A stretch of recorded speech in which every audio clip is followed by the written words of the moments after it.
Welcome to my channel. उम्मीद करता हूँ कि आप सब लोग अच्छे होंगे।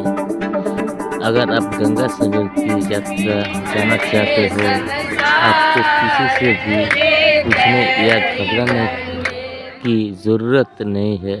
आप अकेला हो या कई लोगों के साथ समय में हो, बस ये वीडियो में ध्यान से देखिए और रवाना हो जाइए गंगा सागर की यात्रा पर। आप हजारों तीर्थ यात्रा करिए और जीवन में एक बार गंगा सागर यात्रा जरूर करिए, क्योंकि आपके सारे तीर्थ व्यर्थ हो जाए अगर आप कम से कम एक बार गंगा सागर यात्रा नहीं करते हैं। कहते हैं ना, सार तीर्थ बार बार, गंगा सागर एक बार। गंगा सागर पे इंडिया का हर कोने कोने का आदमी नहाने के लिए आता है। इधर में मेला शुरू होता है जनवरी का 10 तारीख पे। मकर संक्रांति का दिन पूर्ण स्नान करते हैं। अगर आपका कोई प्रॉब्लम है तो प्लीज़ प्रशासन की मदद जरूर लीजिएगा। मेरा वीडियो पसंद है तो लाइक, सब्सक्राइब, शेयर कर दीजिएगा।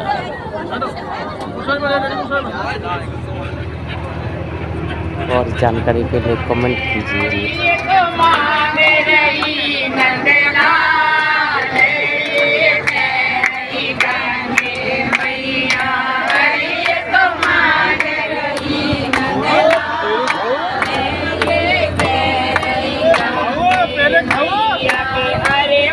लिंग के पास, जिसे सागर द्वीप कहते हैं, यह स्थान पश्चिम बंगाल के 24 परगना जिले में है और गंगा सागर भी 24 परगना जिले में ही है। मैंने अपने पिछले वीडियो में कहा था कि कभी आप भी चलिए मेरे साथ गंगा सागर। बहुत आनंद आएगा ग्रुप में। और 1 वर्ष के बाद ही हम दोबारा आ गए बहुत सारे लोगों के साथ। इस स्थान का नाम कचुबेरिया है। गंगा सागर के लिए यहां से हमें अभी 30 किलोमीटर की बस यात्रा करनी होगी। यहां तक आकर ही सबके चेहरे पर आनंद का भाव दिख रहा था। सच में हम सब गंगा सागर आ ही गए। कहते हैं सारे तीर्थ बार बार, गंगा सागर एक बार।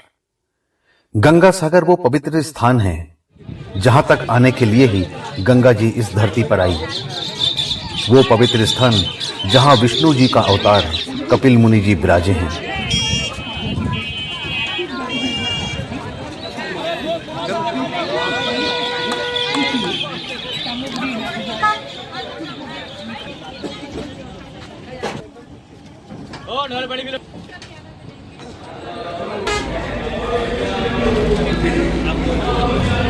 सुंदर सड़कें और मनोरम हरियाली में हमारी बस दौड़ने लगी।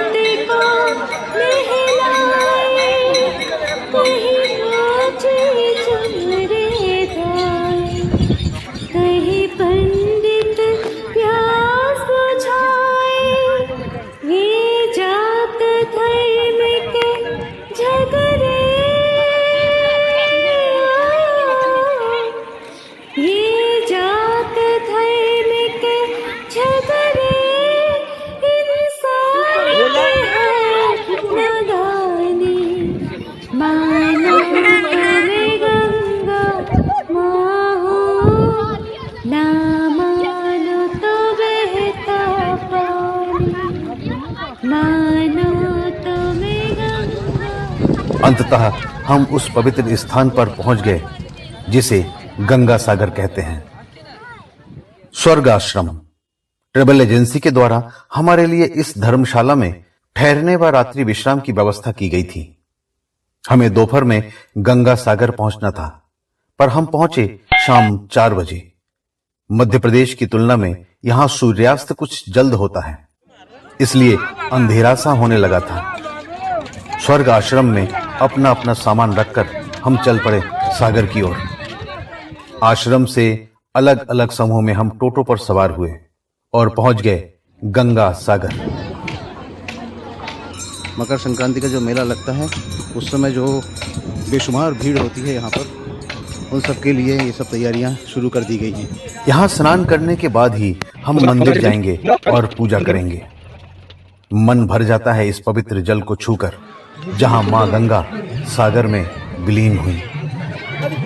क्यों आए हैं हम गंगा सागर? क्यों आते हैं लोग गंगा सागर? हम संक्षिप्त में आपको बताते हैं। पौराणिक मान्यताओं के अनुसार एक बार राजा सागर ने अश्वमेघ यज्ञ किया था। यज्ञ के बाद उन्होंने अश्व को छोड़ दिया था। अब अश्व जहां जहां भी भ्रमण करता, वहां के राजा प्रजा सब राजा सागर के अधीन हो जाते हैं। एक दिन अश्वमेघ यज्ञ का अश्व अचानक गायब हो गया। राजा सागर के 60,000 पुत्र थे। राजा सागर ने उस अश्व की खोज करने के लिए अपने 60,000 पुत्रों को कहा। कपिल मुनि जी के आश्रम के पास एक दिन वह अश्व बंधा हुआ मिला।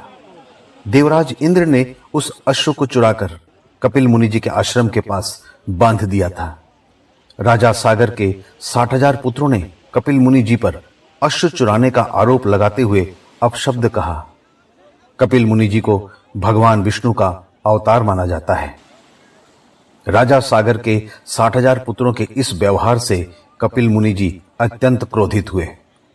कपिल मुनि जी ने श्राप देते हुए अपने नेत्र ज्योति से राजा सागर के 60,000 पुत्रों को भस्म कर दिया। कालांतर में राजा सागर के पौत्र राजा भागीरथ जी को इस बात का दुख था कि उनके 60,000 पूर्वजों को आज भी मोक्ष प्राप्त नहीं हुआ। राजा भागीरथ जी क्षमा याचना करते हुए कपिल मुनि जी से कोई उपाय सुझाने का अनुरोध किया, जिससे उनके पूर्वजों को मोक्ष प्राप्त हो सके। कपिल मुनि जी ने राजा भागीरथ को यही उपाय बताया कि सिर्फ गंगा ही इस धरा पर आकर मोक्ष प्रदान कर सकती है। चूंकि राजा भागीरथ पुत्र विहीन थे, अतः राजा भागीरथ गोकर्ण तीर्थ में जाकर घोर तपस्या करने लगे। उनकी तपस्या से ब्रह्मा जी प्रसन्न हुए। राजा भागीरथ ने ब्रह्मा जी से 2 वर मांगे। एक तो गंगा जी को पृथ्वी पर ला सके और गंगा जल चढ़ाकर अपने 60,000 पितरों को मोक्ष प्रदान कर सके। दूसरा, अपने कुल की सुरक्षा हेतु पुत्र की प्राप्ति हो। ब्रह्मा जी ने राजा भागीरथ को दोनों वर दिए। साथ में यह भी कहा कि गंगा का वेग इतना अधिक है कि पृथ्वी उसे संभाल नहीं सकती। इसके लिए भगवान शिव की सहायता लेनी होगी। इसके उपरांत भागीरथ ने पैर के अंगूठे पर खड़े होकर 1 वर्ष तक कठोर तपस्या की। भागीरथ की तपस्या से भगवान शिव प्रसन्न हुए और गंगा को अपने मस्तक में धारण किया और नियंत्रित वेग के साथ पृथ्वी पर गंगा को आने का मार्ग प्रदान किया। गंगा जी बहती हुई इस स्थान तक आई और राजा सागर के 60,000 पुत्रों को मोक्ष प्रदान करती हुई उन्हें स्वर्ग में भेज दिया और स्वयं पृथ्वी पर ही रह गई। वो दिन था मकर संक्रांति का दिन। यही कारण है कि मकर संक्रांति के दिन यहाँ लाखों की संख्या में श्रद्धालु आते हैं। वर्ष भर में यहाँ 15 से 20 लाख श्रद्धालु आते हैं। गंगा जी को पृथ्वी पर लाने का श्रेय भागीरथ को जाता है, इसलिए गंगा जी को भागीरथी भी कहा जाता है। एक अलग ही तरह की आत्मीय संतुष्टि मिलती है यहाँ कि मैं गंगा सागर में इस पवित्र जल में स्नान करने के बाद अब हमें